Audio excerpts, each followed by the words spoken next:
Hello to the my chemist family, this is Ranjana Kaushik. Clearance series में हम next start करने वाले हैं रिजियो सेलेक्टिविटी को। इस पूरे एक ही वीडियो में हम इस पूरे चैप्टर को कंप्लीट कर लेंगे। बहुत इंपॉर्टेंट चैप्टर है। ऐसा नहीं कि मैं एक वीडियो बना रही हूँ तो आप ये सोचो कि इसका इंपॉर्टेंस नहीं है। ये one of the most important chapter है क्लिडन का, और इसमें से कई सारे क्वेश्चन डायरेक्ट पूछे जा चुके हैं पहले ही CSIR नेट में, और कुछ ऐसे टॉपिक्स क्वेश्चंस भी है जो आगे भी आपसे पूछ सकते हैं। और ये ऐसा है कि जो आपको ऑर्गेनिक बिल्डअप करने में काफी ज्यादा हेल्प करेगा। अपना कीमो सेलेक्टिविटी वाला चैप्टर हुआ, रिजियो सेलेक्टिविटी वाला चैप्टर हुआ, ये बहुत इंपॉर्टेंट है और ऑर्गेनिक का बेस है।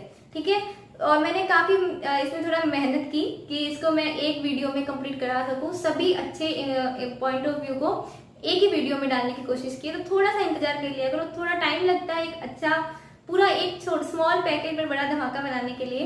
बाकी आपको मेरी मेहनत कैसी लग रही है वो तो आप अपने कमेंट सेक्शन के थ्रू बताना। आपके कमेंट्स मुझे बहुत ज्यादा मोटिवेट करते हैं, इसलिए अगर आपको वीडियो अच्छे लगते हैं तो प्लीज कमेंट करना। अगर कोई सजेशंस हो तो भी आप मुझे कमेंट सेक्शन में बता सकते हैं। Okay, so now let's start.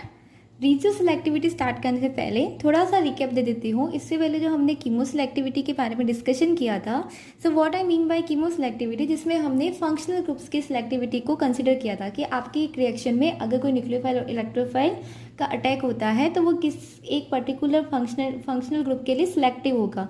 Regio का क्या मीनिंग होता है? रिजियो मीनिंग इज पोजीशन, मतलब कि आपका जो भी रिएक्टेंट है, दैट मीन आपका जो भी न्यूक्लियोफाइल या फिर इलेक्ट्रोफाइल आ रहा है वो आपके रिएक्टेंट में किन्हीं भी दो पोजीशंस पे अटैक कर सकता है, बट सिलेक्टिवली वो किसी एक को ही प्रिफर करता है, तो उसे क्या हम बोलते हैं? Regio selectivity. For the examples, ये आपको फर्स्ट एग्जांपल थोड़ा सिमिलर सा पड़ा हुआ लग रहा होगा। What is this? This is enols. Enols के बारे में हमने काफ़ी ज़्यादा डिस्कस किया है, काफ़ी सारा हम आगे के चैप्टर्स में डिस्कस भी करेंगे। इनोल केमिस्ट्री बहुत इंपॉर्टेंट है ऑर्गेनिक पॉइंट ऑफ व्यू से। क्यों इंपॉर्टेंट है? अब जैसे कि देखो, यहाँ पे एक न्यूक्लियोफाइल का हम अटैक करवाया था, तो न्यूक्लियोफाइल दोनों आपके कार्बोनिल कार्बन पे भी अटैक कर सकता है और आपके डबल बॉन्ड कार्बन पे भी अटैक कर सकता है। तो किस कंडीशन में वो यहाँ पे अटैक करेगा और किस कंडीशन में वो यहाँ पे अटैक करेगा, it's called as the regio selectivity. ठीक है, हम इसको हम हर टाइप की रिजियो सेलेक्टिविटी को पढ़ेंगे, किस किस टाइप की होती है। सेकंड एग्जांपल, जैसे कि हमने इलेक्ट्रोफिलिक एरोमेटिक सब्स्टिट्यूशन रिएक्शंस को पढ़ा था, उसमें भी हमने पढ़ा था कि अगर इलेक्ट्रॉन डोनेटिंग या विड्रॉइंग ग्रुप होते हैं तो मेटा, पैरा या ऑर्थो डायरेक्टिंग ग्रुप्स होते हैं। तो जैसे कि अगर हम ब्रोमिनेशन करवाते हैं और आपके यहाँ पे NH2 लगा हुआ है तो वहाँ पे आपको ट्राई सब्स्टिट्यूटेड प्रोडक्ट मिल जाता है। बट यही अगर आप यहाँ पे एसिटाइलेशन करवा देते हो, एसिटाइल ग्रुप अटैच करवा देते हो NH के साथ में, और फिर आप ब्रोमिनेशन करवाते हो तो आपको सिर्फ कैसा प्रोडक्ट मिलता है? पैरा प्रोडक्ट मिलता है। सो यहाँ पे क्या होगा? इसकी सिलेक्टिविटी, रिजियो सेलेक्टिविटी चेंज हो गई।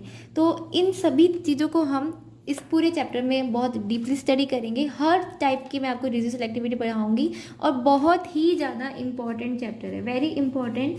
आपको काफ़ी सारे क्वेश्चंस मैं बताऊंगी कि ये डायरेक्ट पूछे जा चुके हैं ऑलरेडी CSIR नेट में, और जो रिमेनिंग है या फिर जो पूछे जा चुके हैं उनको भी थोड़ा घुमा के क्वेश्चन रिपीट हो सकते हैं।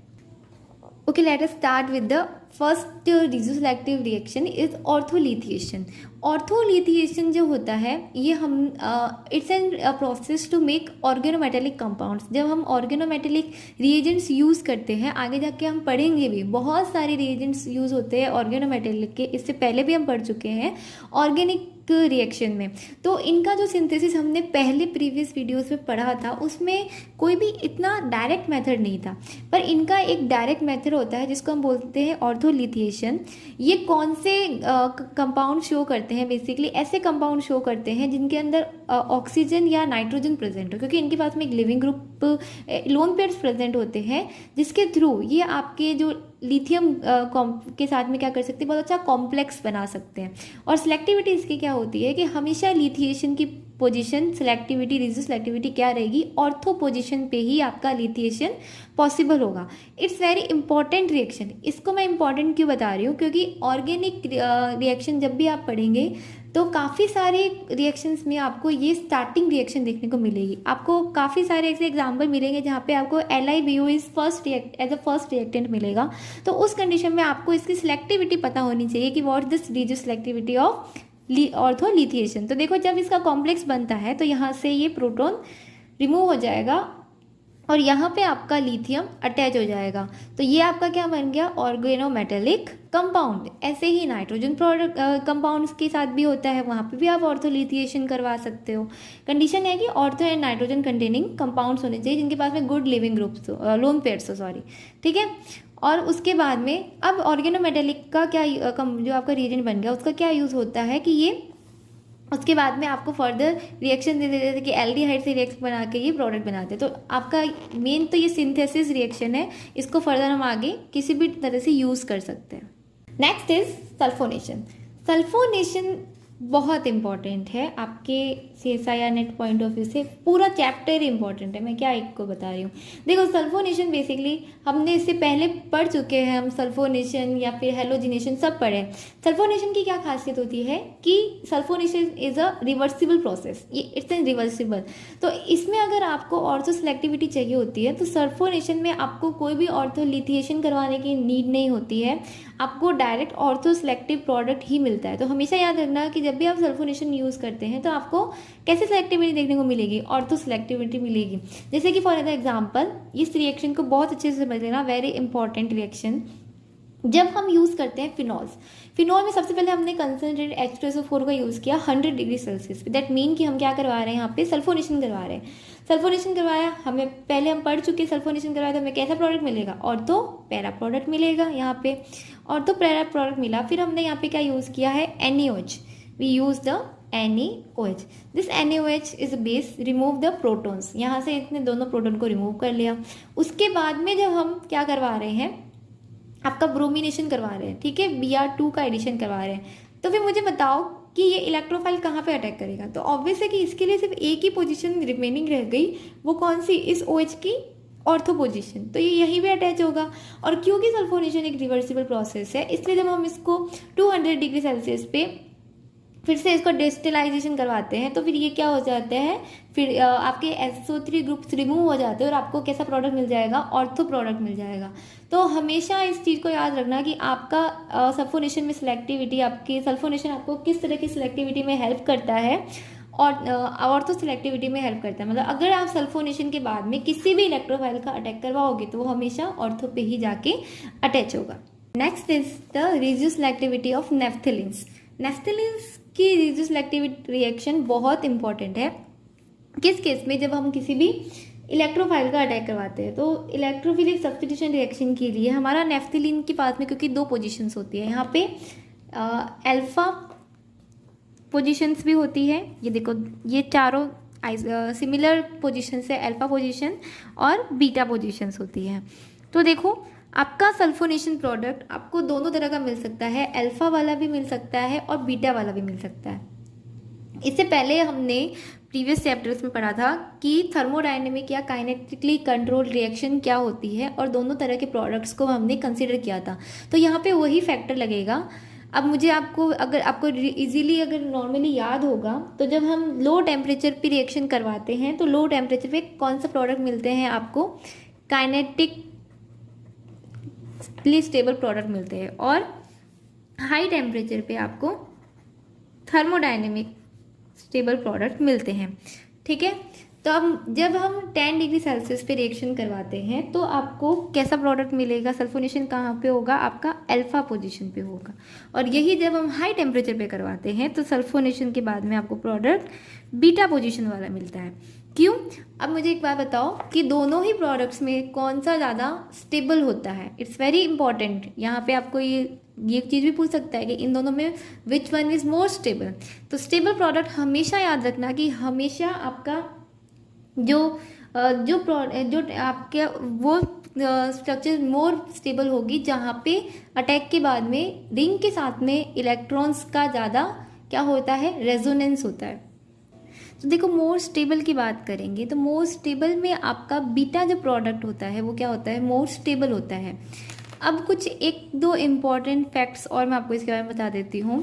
अगर मान लो कि आपको क्वेश्चन इस तरह से दिया है कि if the sulphonation is a reversible process, अगर आपको दिया हुआ है कि ये, क्योंकि हमें पता है कि नॉर्मली ये रिवर्सिबल होती है, तो जब रिवर्सिबल प्रोसेस होती है तो आपका कौन सा प्रोडक्ट फेवर्ड होगा। तो देखो उस कंडीशन में हमेशा आपका अल्फा प्रोडक्ट मोर फेवर्ड होता है।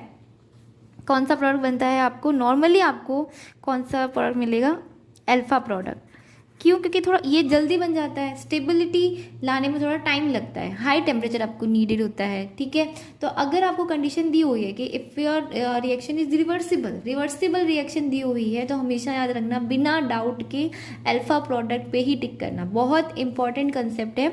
इस तरह से क्वेश्चन आपको दे सकता है कि आपको रिवर्सिबल लिख दिया, प्रोडक्ट पूछा है, बट काफ़ी स्टूडेंट यहाँ पे बीटा कर देते हैं because it's a more stable. But यही अगर आपको इस तरह से दिया हुआ है कि if your reaction is irreversible, कैसी दी हुई है? इरिवर्सिबल रिएक्शन दी हुई है, तो उस कंडीशन में ऑब्वियस है कि आपके पास में दोनों कंडीशन हो जाती है कि फिर आपको टेम्परेचर देखना पड़ेगा कि इरिवर्सिबल कंडीशन में आपको लो टेम्परेचर दिया है या फिर आपको हाई टेम्परेचर मिल रहा है। तो इरिवर्सिबल रिएक्शन के केस में आपको मेजर फैक्टर क्या होगा? Temperature. But if the reaction is reversible then always you get the alpha product. Next is resistive activity in nucleophilic aromatic substitution reaction. इस तरह के रिएक्शंस को भी हम पहले पढ़ चुके हैं। यहाँ पे सिर्फ काफ़ी सारी चीज़ें आपके सिर्फ एज अ रिवीजन आएगी, क्योंकि इस चैप्टर को हम पहले से हम पढ़ते हुए आ रहे हैं ना, इसलिए आपके लिए बहुत फेमिलियर और इजी होगा। तो यहाँ पे देखो हमारे दोनों हैलोजन्स है। पहले हम क्या करवा रहे हैं? नाइट्रेशन करवा रहे हैं। तो नाइट्रेशन क्या होगा? किसी भी एक हैलोजन के पैरा पोजीशन पे होगा। जस्ट इमेजिन कि इस क्लोरीन के पैरा पे हमारा नाइट्रेशन होगा। ये सब मैं यहाँ पे पढ़ा चुकी हूँ, इसलिए आपको सिर्फ रिवीजन पॉइंट ऑफ व्यू से यहाँ पे कंप्लीट करवा रही हूँ, ठीक है। इस तरह से आपको यहाँ पे क्या मिल गया? आपका नाइट्रेशन प्रोडक्ट मिल गया।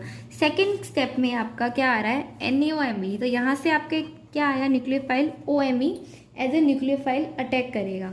तो आपको ये पता होगा कि हमने जब न्यूक्लियोफिलिक एरोमेटिक सब्स्टिट्यूशन रिएक्शन पढ़ी थी तो हमने हर तरह की बातें की थी कि आपका किस एक जेड ग्रुप होना चाहिए जो स्टेबलाइजिंग हो नेगेटिव चार्ज का, ठीक है।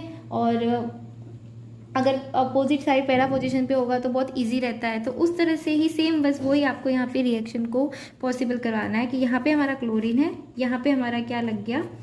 NO2, और यहाँ पे हमारा एक क्लोरीन और OMe क्या करेगा? यहाँ पे आके अटैक करेगा। तो यहाँ पे हमारा आ गया OMe। और फिर यहाँ पे क्योंकि इजीली क्या हो सकता है? डीलोकलाइजेशन हो सकता है, तो उसके बाद में आपको क्या मिल जाएगा? यहाँ पे ये हैलोजन ग्रुप यहाँ से रिमूव हो जाएगा और आपको प्रोडक्ट मिल जाएगा। ये जनरल सी रिएक्शंस है, क्योंकि ये सब चैप्टर हम पहले कंप्लीट कर चुके हैं, तो यहाँ पे हम इसको सिर्फ एज अ रिवीजन कंसिडर कर रहे हैं, ठीक है। कुछ नए कंसेप्ट्स आएंगे वो मैं आपको अभी करवा दूंगी। तो ये हमारा हो गया प्रोडक्ट, ठीक है। Next is the halolactonization. इससे रिलेटेड क्वेश्चन डायरेक्ट CSI या नेट में 2 बार पूछा जा चुका है। एक बार आपको थोड़ा सा चेंज करके पूछा था, एक बार आपको डायरेक्ट पूछा था। तो पहले मैं आपको इसको एक्सप्लेन कर देती हूँ। देखो हैलोलैक्टोनाइजेशन हम पहले भी पढ़ चुके हैं, इलेक्ट्रोनाइजेशन हमने पढ़ा था। इसकी रिड्यूस एक्टिविटी को हम सिर्फ यहाँ पे कंसीडर कर रहे हैं। ये सब रिएक्शन मैं आपको पढ़ा चुकी हूँ, ठीक है। जब हम इसकी बेस आपको पता होगा कि जब हमने पढ़ा था तो हमने क्या पढ़ा था कि इसकी बेसिक कंडीशन क्या होती है कि आपका जो एसिडिक ग्रुप होता है और डबल बॉन्ड होता है, इन दोनों के बीच में एक डिस्टेंस होना चाहिए। अगर ये नियरेस्ट है तो आपका हैलोलैक्टोनाइजेशन प्रोसेस नहीं हो सकती। ये इसका एक मेन फैक्टर होता है। अब अगर देखो हम रिएक्शन इस एग्जाम्पल में करवाते हैं तो ये क्वेश्चन भी आई थिंक डायरेक्ट पूछा हुआ है, ये एग्जैक्ट रिएक्शन पूछी हुई है, पहले काफ़ी पहले पूछी थी। तो देखो इस तरह की रिएक्शन में क्योंकि हमें पता है एक साइक्लिक प्रोडक्ट फॉर्म होगा और सबसे पहले यहाँ पे I2 यूज़ किया है, तो हमने यहाँ पे क्या हो जाएगा?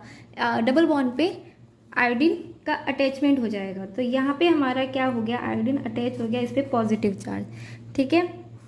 ये इसके नेक्स्ट कार्बन पे यहाँ पे 2 मैथिल ग्रुप्स लगे हैं। अगर आप नंबरिंग कर लेते हैं तो और भी ज़्यादा इजी रहेगा आपके लिए। तो अब देखो यहाँ पे ऑक्सीजन पे इंटरनल नेगेटिव चार्ज है, ठीक है। तो ये यहाँ पे क्या करेगा? इसी वजह से यहाँ पे ये इस कार्बन पे अटैक कर लेगा और इस रिंग को ओपन कर लेगा। अब एक क्वेश्चन यहाँ पे क्रिएट होता है कि इस ऑक्सीजन ने इस कार्बन पे अटैक क्यों नहीं किया, इस कार्बन पे अटैक क्यों किया?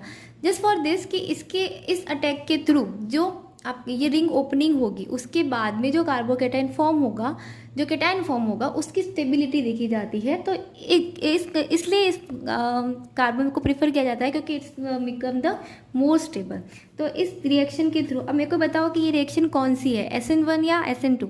तो it's the mixture of SN1 and SN2 reaction. ये इस तरह से भी आपको क्वेश्चंस पूछे जा सकते हैं, इसलिए इस बात को आप कभी भी अंडर एस्टिमेट मत करना, ठीक है। अब देखो, अभी यहाँ पे हमारा साइक्लिलाइजेशन हो गया, इसके बाद में भले आप इसको नंबरिंग देख के इजीली सबसे पहले तो इसका साइक्लाइज प्रोडक्ट बना लो।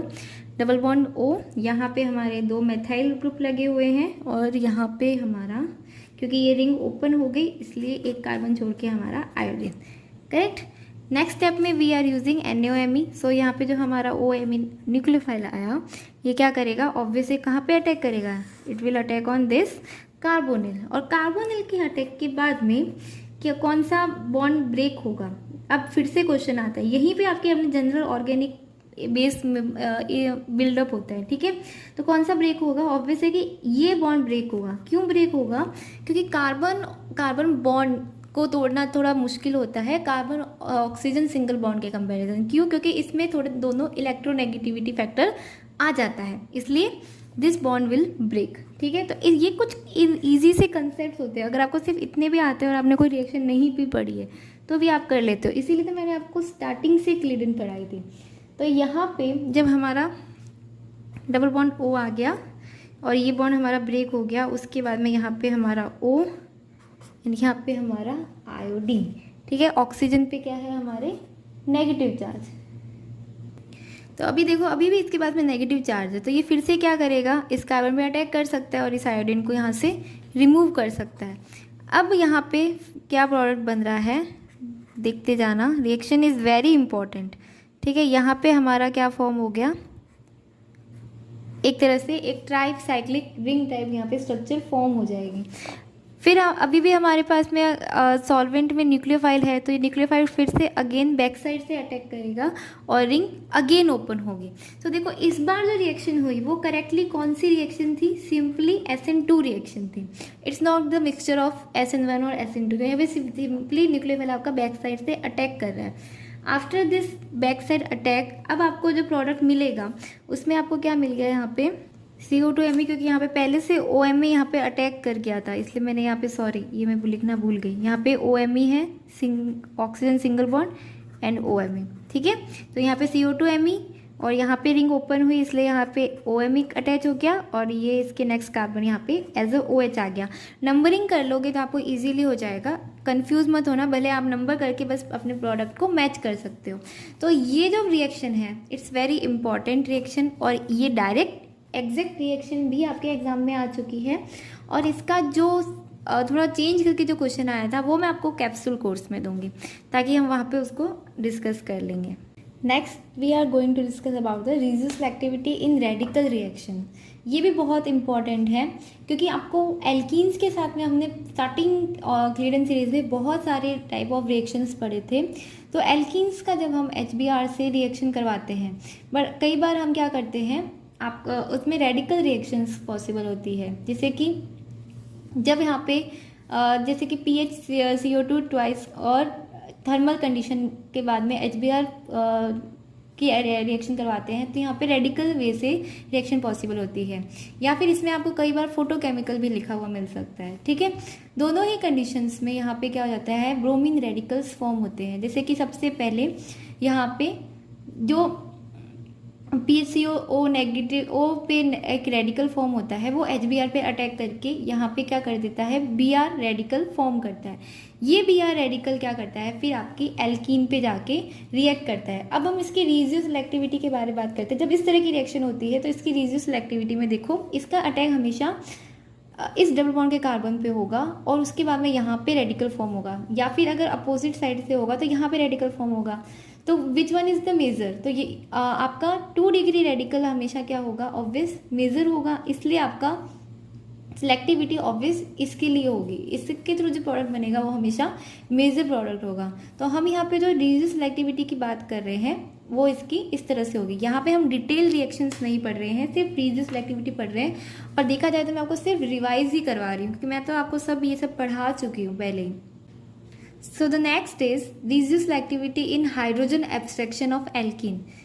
जैसे हमारा रेडिकल रिएक्शन में होता है, वैसे ही जब अगर हम एल्कीन में से एक प्रोटॉन का रिमूवल करना होता है, तो जनरली प्रोटॉन रिमूवल के लिए जब हम प्रोटॉन रिमूव करते हैं तो इसका जो मिथाइल यहाँ पे जो CH3 ग्रुप है यहाँ से प्रोटॉन रिमूवल ईजी होता है कंपेयर टू दिस एल्कीन, ठीक है। तो ये इसकी क्या होगी, रीज सिलेक्टिविटी हो गई। उसके बाद में अगर आप ब्रोमिनेशन करवाओगे तो आपको प्रोडक्ट कैसा मिलेगा, यहाँ पे आपका ब्रोमीन अटैच मिलेगा। This chart is very important, ये चार्ट बहुत इंपॉर्टेंट है। अगर आप कुछ भी याद नहीं रखते, इस चार्ट को याद कर लेते तो बहुत अच्छा है कि अगर हम नॉर्मली एल्कीन पे अगर नॉर्मल HBr की रिएक्शन करवाते हैं तो आप, ये हम पहले पढ़ चुके हैं, तो आपको HBr प्रोडक्ट कैसा मिलेगा, आपको कुछ इस तरह का देखने को मिलेगा। और यही अगर हम Br2 की रिएक्शन करवाते हैं तो आपको डाई सब्स्टिट्यूटेड प्रोडक्ट देखने को मिलते हैं। अभी जो हमने फोटोकेमिकल बात की, if we are using HBr in photochemical condition तो आपको हमेशा ये प्रोडक्ट देखने को मिलेगा। और अगर हम फोटोकेमिकली Br2 का अटैच कराते हैं जो अभी अभी हमने पढ़ा है, तो उस कंडीशन में आपको ये प्रोडक्ट, यानी कि यहाँ पे ये मैंने शो किया है, ये प्रोडक्ट देखने को मिलेगा। So next is the nucleophilic attack on allylic compounds. Allylic compounds की रिएक्शन को हम पहले पढ़ चुके हैं। ये बहुत इंटरेस्टिंग रिलीजियस एक्टिविटी है। जस्ट यहाँ पे जिन्होंने पहले से क्लियरिंग को मेरे वीडियोस को देखा है उनके लिए तो ये एक रिवीजन चैप्टर है, पर जो न्यूली देख रहे हैं वो इस चैप्टर को सिर्फ इस तरह से पढ़ सकते हैं कि हाँ इंपॉर्टेंट चीज़ें कवर होगी, ठीक है। न्यूक्लियोफिलिक अटैक ऑफ एनालिक कंपाउंड में भी क्या होता है कि आपका जो एलाइलिक कंपाउंड्स है, ठीक है, इसमें दो तरह से रिएक्शन हो सकती है, SN2 मैकेनिज्म से एंड SN2 प्राइम मैकेनिज्म से। दोनों के ही प्रोडक्ट्स आपको दिखने में सेम लगते हैं, अगर आप नंबरिंग करोगे तो सेम प्रोडक्ट आपको फॉर्म हो रहा है, बट मैकेनिज्म इज डिफरेंट। कैसे कि अगर हम SN2 मैकेनिज्म की बात करें तो आपका जो न्यूक्लियोफाइल है वो डायरेक्टली बैक साइड से अटैक करता है और लिविंग ग्रुप रिमूव हो जाता है। But in the SN2 prime case यहाँ पे क्या होता है, आपका जो भी आपका न्यूक्लियोफाइल है वो पहले डबल बॉन्ड पे अटैक करता है और उसके बाद में आपका लिविंग ग्रुप रिमूव होता है, एक ही स्टेट में हो जाता है, बट इसका अटैक डबल बॉन्ड वाले कार्बन पे होता है।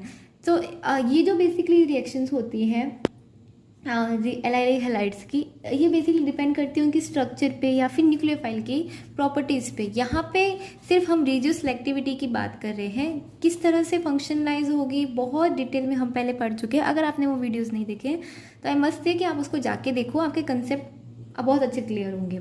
सो अब जैसे कि ये एग्जाम्पल देखो, जब आपका ऐसा कुछ इस तरह का हो कंपाउंड कि यहाँ पे देखो, यहाँ पे आपका हेलोजन कैसे लगा हुआ है, नॉर्मली वह कार्बन से लगा हुआ है, मतलब कोई भी स्टेरिकली हिंड्रेंस नहीं है, तो सिंपली SN2 रिएक्शन पॉसिबल हो सकती है।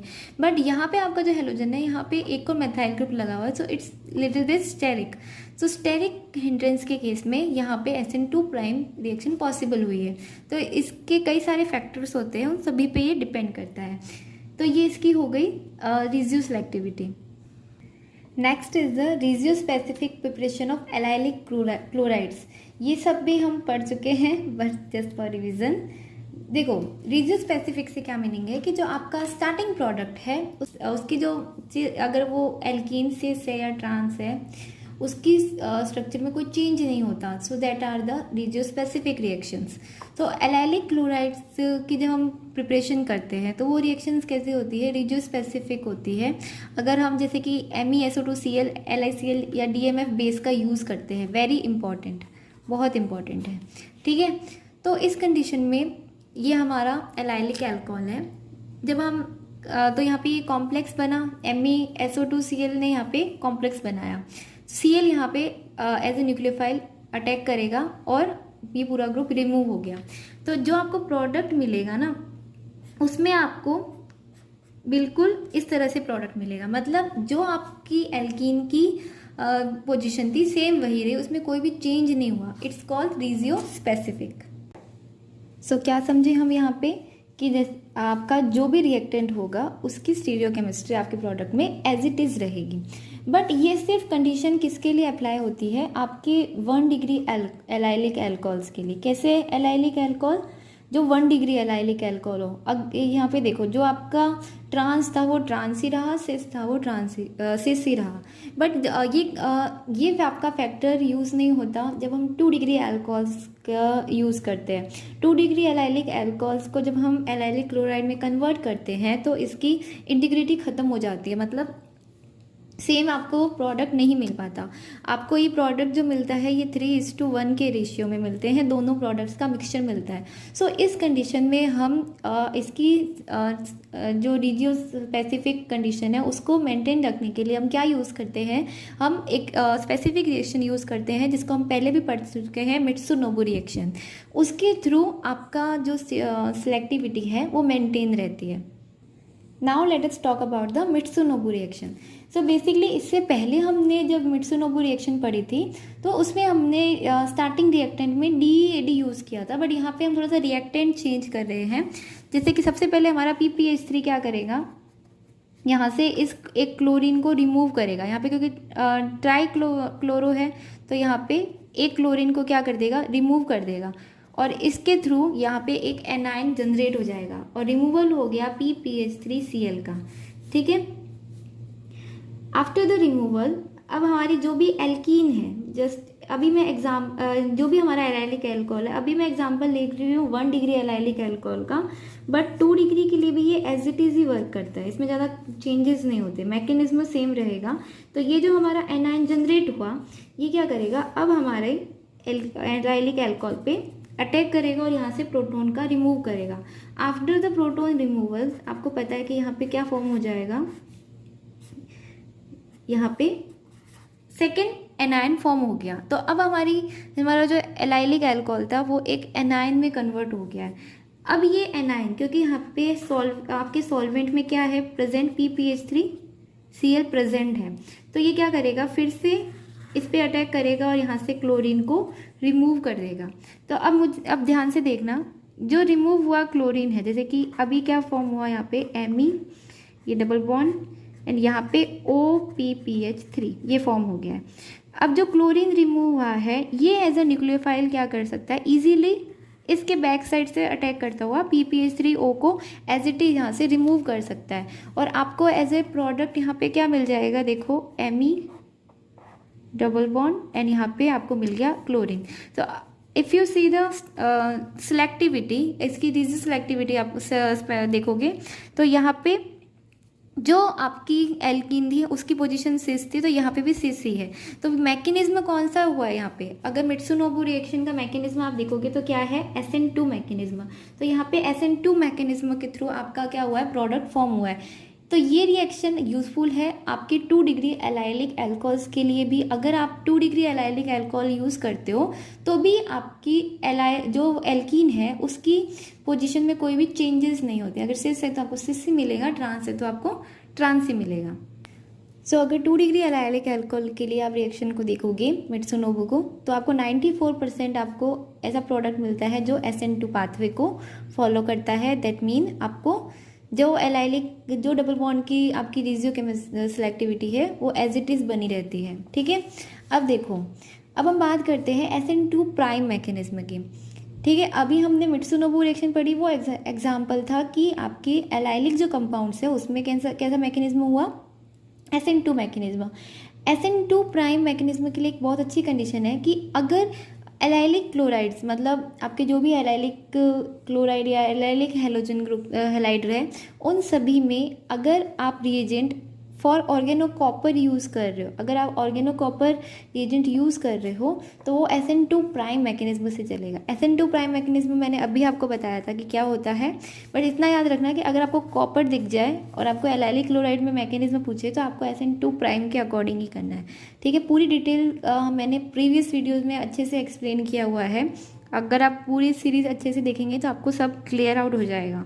अब देखो ऐसा क्यों होता है, फर्स्ट ऑफ ऑल तो ये क्योंकि कॉपर के थ्रू ये पूरा एक अच्छा कॉम्प्लेक्स बना सकता है। अगर आप देखोगे तो RCU यहाँ पे बहुत अच्छा एक कॉम्प्लेक्स क्रिएट करता है। इस कॉम्प्लेक्स के जरिए ही यहाँ पे क्या हो जाता है, R का यहाँ पे शिफ्ट हो जाएगा, यहाँ पे अटैक करेगा और उसके बाद में क्लोरीन यहाँ से रिमूव हो जाएगा। सो ऐसे तो अगर आपको 2 प्रोडक्ट्स की पॉसिबिलिटी होती है, बट जो आपका मेजर प्रोडक्ट होता है उसके अंदर आपका कौन सा मैकेनिज्म होता है, SN2 प्राइम मैकेनिज्म होता है। ठीक है, this product is the minor. 2 और एग्जाम्पल देखते हैं, जैसे कि यहाँ पे मैंने Me लगा दिया है। तो इस कंडीशन में देखो हमने कॉपर यूज़ किया है, इसलिए सिमिलर उसी वे से यहाँ पे रिएक्शन होगी। डिफरेंस क्या आया कि अब जब हमने कॉपर यूज़ किया है तो ऑब्वियसली आपका कैसा एडिशन हुआ है, SN2 प्राइम मैकेनिज्म से हुआ है, मतलब डबल बॉन्ड पे अटैक करेगा। डबल बॉन्ड के अटैक के थ्रू यहाँ पे डबल बॉन्ड का शिफ्ट आपको देखने को मिलेगा। अगर यहाँ पे मैंने 2 Me यूज़ किए हैं तब भी आपको, अगर आप कॉपर यूज़ करते हो तो ये बहुत अच्छा मैकेनिज्म हो सकता है कि आप यहाँ पे 2 डिग्री पे आप डायरेक्ट जितने भी आपके एल्काइल ग्रुप है उनको ऐड कर सकते हो। It's very useful method. ये जो रिएक्शंस है यहाँ पे देखने में बहुत आपको ऐसी जनरल सी लगेगी, बट जब ये क्वेश्चंस में आते हैं ना तो हम कंफ्यूज हो जाते हैं कि कौन सा मैकेनिज्म होगा। इसलिए कुछ की पॉइंट्स ये होते हैं जो आपको याद रखने होते हैं कि हाँ कॉपर मिल रहा है तो यहाँ पे कौन सा मैकेनिज्म होगा, SN2 प्राइम मैकेनिज्म होगा। Now come to the next point. Next is the conjugate addition reaction. ये रिएक्शंस भी हम पढ़ चुके हैं। अभी तक देखा जाए ना तो मुझे तो ये चैप्टर पूरा रिवीजन चैप्टर लग रहा है। अगर आप लोगों ने ये स्टार्टिंग से पूरी सीरीज देखी है तो आपको भी ये रिवीजन सीरीज ही लगेगी, क्योंकि सभी हमने रिजोसेलेक्टिविटी और कीमोसेलेक्टिविटी हम पहले ही पढ़ चुके हैं। तो देखो कॉन्जुगेट एडिशन रिएक्शन भी 2 तरह से मतलब जब हम यूज़ करते हैं, जब हमने इनोल केमिस्ट्री पढ़ी थी तो हमने पढ़ा था कि माइकल एडिशंस के बारे में पढ़ा था। 1-2 एडिशन होगा या 1-4 एडिशन होगा। जब 1-4 एडिशन प्रोडक्ट हमें मिलता है तो हम उसे क्या बोलते हैं, कॉन्जुगेट एडिशन बोलते हैं। For the example this is R enol. अगर इनोल में न्यूक्लियोफाइड डायरेक्ट आपके कार्बोनिल वाले कार्बन पे अटैक करता है और यहाँ पे आपका जो हेलाइड है वो रिमूव हो जाएगा, तो इस तरह से आपको जो प्रोडक्ट मिला उसमें आपको कैसा प्रोडक्ट मिला, 1-2 प्रोडक्ट मिला। 1-2 product reaction is the reversible reaction और ये फास्ट हो जाती है। तो देखो जो फास्ट रिएक्शन होती है वो आपकी लो टेम्परेचर भी हो जाती है, वही आपका थर्मोडाइनमिक एंड काइनेटिक प्रोडक्ट्स का मेथड लगेगा। और अगर आपकी रिएक्शन स्लो है, यानी कि अगर आप हाई टेम्परेचर पे रिएक्शन करवा रहे हो तो आपको कैसा प्रोडक्ट मिलता है, 1-4 प्रोडक्ट मिलता है, यानी कि कॉन्जुगेट एडिशन वाला प्रोडक्ट मिलता है। अब ये जो सिलेक्टिविटी होती है किस पे डिपेंड करती है, ये भी हमने पहले जब ये पूरा टॉपिक पढ़ा था तब डिस्कस किया था। यहाँ पे सिर्फ एक ही चैप्टर में सब पॉइंट्स को आपके साथ में दे दिया है। जैसे कि मान लो कि ये डिपेंड करती है आपके इलेक्ट्रोफिलिक नेचर पे और आपके न्यूक्लियोफाइल के नेचर पे भी। अगर आपकी स्पीसीज कैसी है, लेस इलेक्ट्रोफिलिक है, फॉर एग्जाम्पल एस्टर्स हुए, तो ये क्या होते हैं, लेस इलेक्ट्रोफिलिक होते हैं। तो इन पे अगर आप रिएक्शन करवाओगे तो this reaction follow the 1-4 pathway, that mean कि आपको कॉन्जुगेट एडिशन के थ्रू प्रोडक्ट मिलेगा। पर यही अगर मोर इलेक्ट्रोफिलिक स्पीसीज है, फॉर एग्जांपल एसिड क्लोराइड्स अगर आपने यूज़ किया है तो आपका प्रोडक्ट कैसा होता है, डायरेक्ट एडिशन प्रोडक्ट मिलता है, दैट मीन कि आपको 1-2 प्रोडक्ट मिलता है। ठीक है, ऐसे ही आपके न्यूक्लियोफाइल की स्पीसीज पे भी डिपेंड करेगा। जैसे कि मान लो मैंने यहाँ पे नॉर्मल आपका कंपाउंड लिया है, ठीक है, और मैंने यहाँ पे एक बार लिया है MELI which is more nucleophilic, मतलब इसका it's a strong nucleophile. But अगर हमने RSH यूज़ किया है, ठीक है, तो इट्स इन लेस न्यूक्लियोफिलिक, तो उस कंडीशन में आपको कैसा प्रोडक्ट मिलेगा, 1-4 प्रोडक्ट मिलेगा। और जब आप MELI यूज़ करते हो तो आपको 1-2 प्रोडक्ट मिलेगा। ये सब चीज़ें हमने डिटेल में डिस्कस की हुई है, यहाँ पे मैं इतना डिटेल में नहीं जा रही हूँ क्योंकि मैं पढ़ा चुकी हूँ। अब बात करते हैं most important topic, electrophilic attack on conjugated dance. Conjugated dance के इस पूरे मैकेनिज्म के थ्रू कई सारे क्वेश्चंस आ चुके हैं पहले ही प्रीवियस ईयर CSIR नेट के पेपर में, आगे भी आ सकते हैं। बहुत इंपॉर्टेंट कंसेप्ट है, एक बार ही समझ लोगे याद हो जाएगा। जैसे कि देखो मेरी बात, अगर जो हमारे डाईइंस होती है, इसमें अगर आप HCl या HBr का यूज़ करते हो, if you are using HCl, just imagine आपने HCl यूज़ किया, ठीक है, तो यहाँ पे डबल बॉन्ड ने हाइड्रोजन लिया और यहाँ से आपका क्लोरीन यहाँ पे रिमूव हो गया। तो अब बहुत ध्यान से देखो कि यहाँ पे क्या फॉर्म हुआ, यहाँ पे एक कैटायन फॉर्म हुआ, ठीक है। अब ये कैटायन या तो हो सकता है कि क्लोरीन यहाँ पे डायरेक्ट अटैक कर ले, या फिर ये हो सकता है कि ये डबल बॉन्ड यहाँ पे शिफ्ट कर जाए और यहाँ पे जो पॉजिटिव चार्ज जनरेट होगा उस पे आपका क्लोरीन क्या करे, अटैक करे। दोनों ही कंडीशन में आपको जो प्रोडक्ट मिलेगा वो दिखने में बिल्कुल सेम मिलेगा। मतलब कैसा प्रोडक्ट मिलेगा आपको, डबल बॉन्ड और उसके एडजेसेंट पे आपको क्या मिलेगा, क्लोरीन। तो यहाँ पे तो आपको कोई प्रॉब्लम नहीं हुई कि आपको इसकी स्टीरियो केमिस्ट्री को लेके या इसकी पोजीशन को लेके आपको कोई प्रॉब्लम नहीं, मतलब रीजियो स्पेसिफिक अभी तक रिएक्शन नहीं हुई। बट रेदर देन आप HCl या HBr के अदर देन अगर आप कोई अदर इलेक्ट्रोफाइल यूज़ करते हो तब आपको उसकी रिजियो सेलेक्टिविटी या रिजियो स्पेसिफिक रिएक्शन को समझना पड़ेगा। फॉर एग्जांपल कि अगर मैंने यहाँ पे Br2 यूज़ किया है तो इस कंडीशन में यहाँ पे सबसे पहले क्या होगा, एल्कीन पे ब्रोमीनियम आयन बनेगा, ये हमारा ब्रोमीनियम कैटायन बन गया, फॉर्म हो गया। ठीक है, अब जो हमारा सेकंड ब्रोमीन है वो यहाँ पे क्या कर सकता है, वो बैक साइड से अटैक करेगा, ये डबल बॉन्ड यहाँ पे शिफ्ट होगा और ये रिंग क्या हो जाएगी आपकी, ओपन हो जाएगी। तो देखो इस कंडीशन में आपको क्या मिला, आपको डाई सब्सटीट्यूटेड ब्रोमीन मिला, यहाँ पे भी आपको ब्रोमीन मिला, यहाँ पे भी आपको ब्रोमीन मिला। प्रॉब्लम क्या आती है कि अब इसके मान लो आपको स्टीरियो केमिस्ट्री पूछ ली कि इन दोनों ब्रोमीन्स की पोजीशन क्या रहेगी, सिस रहेगी या ट्रांस रहेगी।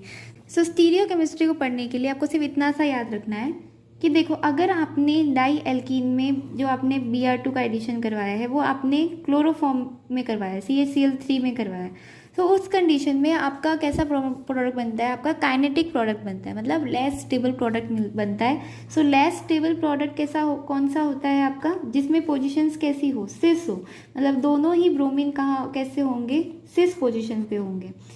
ठीक है, और यही अगर आप यहाँ पे Br2 का एडिशन करवाते हो but your solvent is hydrocarbon solvent, मतलब अगर आपने मान लो कोई भी एल्केन यूज़ किया, कोई भी हाइड्रोकार्बन को एज ए सॉल्वेंट यूज़ किया है, तो उस कंडीशन में हमेशा जो प्रोडक्ट बनेगा वो कैसा प्रोडक्ट बनेगा, आपका थर्मोडाइनेमिकली कंट्रोल प्रोडक्ट मिलेगा, मतलब आपको मोर स्टेबल प्रोडक्ट मिलेगा, जहाँ पे आपकी दोनों ब्रोमीन्स की स्टीरियो केमिस्ट्री कैसी होगी, ट्रांस होगी। सो समझ गए आप, सिस आपको कब मिलेगा, cis is a kinetically stable product, और ये आपका कैसा है, थर्मोडाइनेमिक। इसके बजाय अगर आपको यहाँ पे इस कंडीशन के अलावा अगर आपको मान लो कि लो टेम्परेचर दिया है, तो लो टेम्परेचर पे भी आपको क्या मिलेगा, लो टेम्परेचर पे भी आपको सिस प्रोडक्ट मिलेगा, और अगर आपको यहाँ पे हाई टेम्परेचर की कंडीशन दी हुई है तो आपको कैसा प्रोडक्ट मिलेगा, थर्मोडाइनेमिक प्रोडक्ट मिलेगा। यहाँ तक आपको क्लियर हो गया। ये बहुत इंपॉर्टेंट एग्जाम्पल है, इस तरह के क्वेश्चंस पूछे जाते हैं अपने CSI या नेट में। सेम क्वेश्चन हमें देखने को मिलता है जब हम बात करते हैं आपकी डाई ब्रोमो, अगर हम कंपाउंड लेते हैं और वहाँ पे अगर आपको न्यूक्लियोफिलिक सब्स्टिट्यूशन करवाना है, तो देखो जो हमारा डाइब्रोमाइड कंपाउंड फॉर्म हुआ था, एक सिस फॉर्म हुआ था, एक ट्रांस फॉर्म हुआ था, दोनों में ही अगर हमने सेम न्यूक्लियोफिलिक सब्स्टिट्यूशन रिएक्शन करवाया तो दोनों का प्रोडक्ट आपको सेम मिल रहा है। ऐसा क्यों हुआ कि सिस से भी सेम मिला, ट्रांस से भी सेम मिला, और कौन सा पाथ इन्होंने फॉलो किया, ये बहुत इंपॉर्टेंट है। इससे रिलेटेड एज इट इज़ यही question as it is CSI या नेट में पूछा जा चुका है। तो हम इस पूरे को अच्छे से रिएक्शन को देखते हैं। सबसे पहले हम बात करते हैं हमारे सिस रिएक्टेंट की। अगर हमने सिस यहाँ पे यूज़ किया है और मैंने यहाँ पे NHMe2 यूज़ किया है, तो यहाँ पे ये क्या करेगा, एज अ न्यूक्लियोफाइल क्या करेगा, यहाँ पे अटैक करेगा, इसके अपोजिट साइड से अटैक किया, ब्रोमीन को यहाँ से रिमूव कर दिया। तो बताओ कि इसकी स्टीरियो केमिस्ट्री क्या होगी और कौन सा मैकेनिज्म पाथ फॉलो होगा। तो दिख रहा है आपको बैक साइड से अटैक हो रहा है, SN2 है और रिमूव हुआ, इसलिए जो आपका NHMe2 आया उसकी स्टीरियो केमिस्ट्री कैसी है, जस्ट बिलो द प्लेन इसने अटैक किया है और यहाँ पे आपका Br लगा हुआ है। अब देखो क्योंकि यहाँ पे आपके क्या लगा हुआ है, यहाँ पे NMe2 यहाँ पे लगा हुआ है, ठीक है। तो ये NMe2 के बाद में क्या है, लोन पेयर, तो इसलिए इंट्रामोलिकुलर यहाँ पे एक रिएक्शन देखने को मिलती है कि ये नेगेटिव चार्ज यहाँ पे इस कार्बन पे, इस एल्कीन के कार्बन पे इजीली अटैक करके यहाँ पे एक तरह से कुछ इस टाइप की रिएक्शन दे सकता है। तो अगर आप इस रिएक्शन को ध्यान से देखोगे तो यहाँ पे आपको कौन सी रिएक्शन दिख रही है, जहाँ पे आपका न्यूक्लियोफाइल डबल बॉन्ड पे अटैक करता है और हेलोजन रिमूव होता है। इस रिएक्शन को हम बोलते हैं SN2 प्राइम रिएक्शन, ठीक है। SN2 प्राइम रिएक्शन हुई, SN2 प्राइम रिएक्शन के थ्रू यहाँ से हमारा ब्रोमीन रिमूव हो गया, यहाँ पे हमारा डबल बॉन्ड जनरेट हो गया और यहाँ पे एक NMe2 ने दोनों के बीच में एक कैटायन टाइप स्ट्रक्चर फॉर्म कर दी। अब देखो, अब जो इस कंडीशन में, क्योंकि यहाँ पे अभी इस रिंग को ओपन करना बाकी है, तो इस रिंग को ओपन करने के लिए अभी भी हमारे जो सॉल्वेंट में हमने NHMe2 यूज़ किया था, ये क्या करेगा, इस रिंग को क्या करेगा, ओपन करेगा, फिर से इसके अब बैक साइड से अटैक करेगा। कौन सा मैकेनिज्म हुआ? SN2 मैकेनिज्म, और ये रिंग हमारी क्या हो गई? ओपन हो गई। तो इन नाउ दिस टाइम यहाँ पे आपको जो प्रोडक्ट मिल रहा है उसमें यहाँ पे डबल बॉन्ड है, क्योंकि इसने फिर से अपोजिट साइड से अटैक किया है, इसलिए इस बार इसकी पोजीशन क्या होगी? NME2 is above the plane. और जो यहाँ पे रिंग ओपन हुई है तो ये NME2 कहाँ है? आपका बिलो द प्लेन है। एज इट इज़ यही क्वेश्चन आपसे पूछा जा चुका है। तो देखो आपका प्रोडक्ट क्या मिला जिसमें आपको दोनों ट्रांस मिले, पर मैकेनिज्म जो फॉलो हुआ वो कैसे फॉलो हुआ? SN2 then SN2 prime and then वापस से SN2। तो ये आपका क्या रहा? पाथवे रहा। क्यों रहा? क्योंकि यहाँ पे इंटरनल आपको SN2 प्राइम रिएक्शन देखने को मिली। अब बात करते हैं ट्रांस कंपाउंड के लिए। ट्रांस के लिए यहाँ पे क्या हो रहा है? देखो फिर से हमारा NHME2 क्या करेगा? पहले अबोव से बिलो द प्लेन से अबोव द प्लेन से अटैक करेगा। क्यों? क्योंकि हमारा ब्रोमीन कहाँ है? अबोव द प्लेन है। यहाँ से हमारे ब्रोमीन का क्या हुआ? रिमूवल हुआ। सो अब देखते जाइए, अब यहाँ पे हमारा Br यहाँ पे प्रेजेंट है और यहाँ पे अबोव द प्लेन ही आपका NME2 प्रेजेंट है। ठीक है, ये NME2 भी क्या कर सकता है? इस डबल बॉन्ड के कार्बन पे अटैक कर सकता है और यहाँ से ब्रोमीन का रिमूवल हो जाएगा। मैकेनिज्म इसका क्या रहा? SN2 मैकेनिज्म, देन उसके बाद में यहाँ पे फिर से SN2 प्राइम मैकेनिज्म। सो इसके थ्रू आपको क्या देखने को मिला? यहाँ पे आपको देखने को मिल रहा है कि यहाँ पे आपका डबल बॉन्ड है और यहाँ पे जो अब इस बार जो एक try membered ring type form हुआ है, जो आपका NME2 की स्ट्रक्चर फॉर्म हुई है, वो कैसी है? अबोव द प्लेन टाइप है, क्योंकि ये अबोव द प्लेन ही था। एंड इस बार जो आपका फिर से NHME2 अटैक करेगा, वो कैसे अटैक करेगा? वो बिलो द प्लेन अटैक करेगा। सो इस कंडीशन में भी आपको क्या देखने को मिला? आपको जो प्रोडक्ट मिला, the product is also trans product. So क्या समझ में आया आपको कि मैकेनिज्म कैसे चला है? आपका दोनों ही कंडीशंस में मैकेनिज्म कैसे चला है? SN2 then SN2 prime and then again SN2। So इससे आपको ये समझ में आ गया होगा, इससे आपको ये समझ में आ गया होगा कि मैकेनिज्म में थोड़ा सा चेंजेस है। कोई एक आपको सिंगल मैकेनिज्म से रिएक्शन पॉसिबल नहीं हुई है, मिक्सचर ऑफ मैकेनिज्म आपको देखने को मिला है दोनों ही कंडीशन में, और प्रोडक्ट आपका क्या मिल गया? सेम मिला है, भले आपने सिस लिया या फिर आपने ट्रांस लिया। ये एज इट इज़ क्वेश्चन आपका CSIR नेट में आ चुका है। इस चैप्टर को मैं यहीं पे ख़त्म कर रही हूँ। हाँ, मैंने पूरा चैप्टर आपको करवा दिया है, पर मैं आपको बोलूँगी कि ये चैप्टर आप एक बार खुद से फिर से पढ़ना, क्योंकि बहुत इंपॉर्टेंट ये है। और ये सारे रिएक्शन जो मैंने आपको अभी ये जो रिएक्शन कराई है, ये आ चुकी है, 4 मार्कर क्वेश्चन में आ चुकी है। सो दैट मीन कि ये पूरा चैप्टर बहुत इंपॉर्टेंट है। और ये सब वही था जो हम पहले पढ़ चुके हैं, सब रिवीजन में था। थोड़ा आज के वीडियो में मेरा राइटिंग स्किल बहुत ख़राब रहा है, आई डोंट नो, मेरा शायद माइंड सेट नहीं है इसलिए, but I give my best. अगर आपको कोई अदर क्वेरी हो, क्वेश्चन हो, तो आप मुझे कमेंट सेक्शन में पूछ सकते हो। I will meet you in next video.